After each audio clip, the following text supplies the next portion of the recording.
Welcome back, friends. Here's something I want you to consider. Imagine that you're submitting an important part of your college application, but you're not allowed to read it or even see it. It almost sounds like an anxiety dream to me, except this is not a bad dream or a thought exercise, folks. It is the process for your college recommendation letters. That may sound kind of stressful. It is kind of stressful, but there are two facts that I hope will give you personal solace. Fact number one, your teachers are used to getting these types of requests and they understand how important your college recommendation letters are, folks.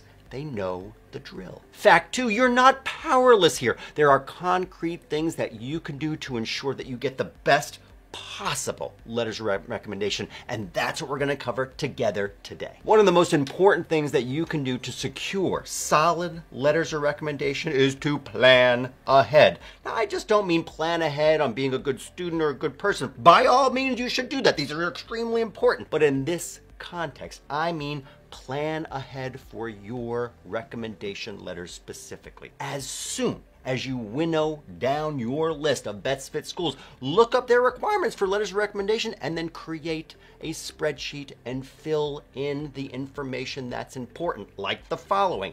How many letters do you actually need? Which teachers? Some programs may want a letter from at least one math teacher or teachers in two different subject areas.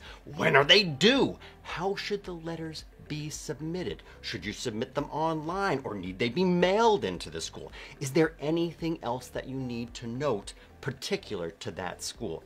Mark it on that sheet. As soon as you have that spreadsheet, start asking. Right out of the gate, your senior year is a great time. If you can ask at the end of your junior year, even better. But your teachers should have at least a month's notice before that first due date. And speaking of requirements, I'd be remiss if I didn't note that you shouldn't submit any letters of recommendation beyond what a college asks for unless the college has said that this is optional or permitted.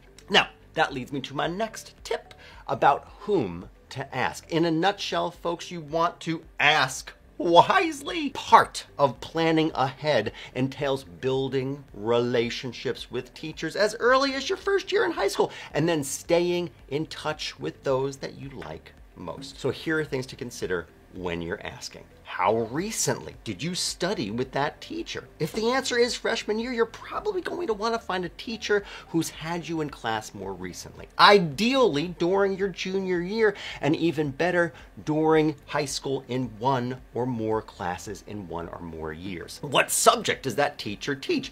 It's important for two reasons. For starters, you'll probably want to get letters of recommendation not only from math teachers or only from English teachers. It'd be great if you can show that you excelled in more than one academic discipline.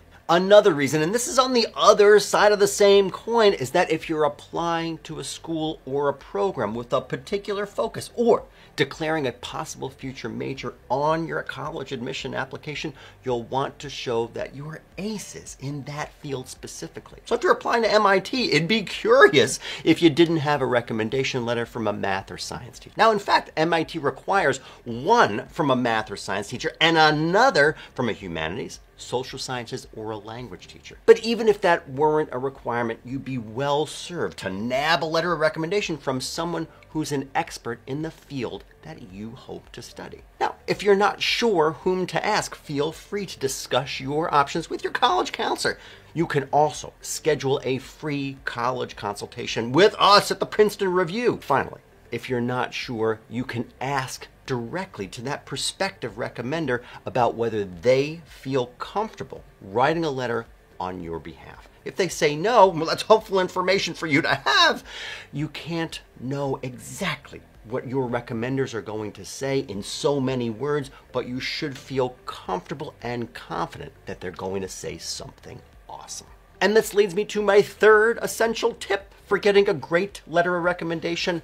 Help your recommenders help you. Here's what I mean. Give your teachers all the materials that they'll need, along with a cover note thanking them and providing a list of the schools, the due dates, and any additional information they might need. And if they'll be submitting anything on paper, provide them an addressed and a stamped envelope to send in your letter of recommendation. In a nutshell, folks, streamline this process for them. You should also put together a high school resume and give that resume to your recommenders. It should have a list of your extracurricular activities that you participated in from first year till now, and any jobs that you've held, your accomplishments, your awards, your skills, and anything that might suit that letter of recommendation. If you have a copy of your college essay draft, provide that for them too. And if you've got copies of any graded work from that teacher's class, include those as well. It'll be helpful for the teacher to be reminded about the quality of your work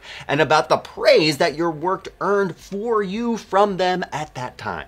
Above all else, folks, be kind and considerate when interacting with your teachers. You're essentially assigning them homework, so be sure to be mindful of the time and the effort investments that you're requesting of them. And be sure to say thank you. A handwritten note after your letters have been submitted is not only appropriate, we believe it's essential. A token gift even after your letters have been submitted is also nice, but not a necessary touch. Remember that your letters of recommendation are yet another opportunity for you to shine. Seize that opportunity and be glad and grateful that your teachers are singing your praises. Sometimes it's actually easier to let somebody else give a compliment to you than to compliment yourself. So revel in it, folks. If you leave yourself enough time and preparation, this process can be seamless, and I'm going to say it out loud, fun. Folks, as you walk down memory lane recalling your favorite academic essays and assignments and thinking about your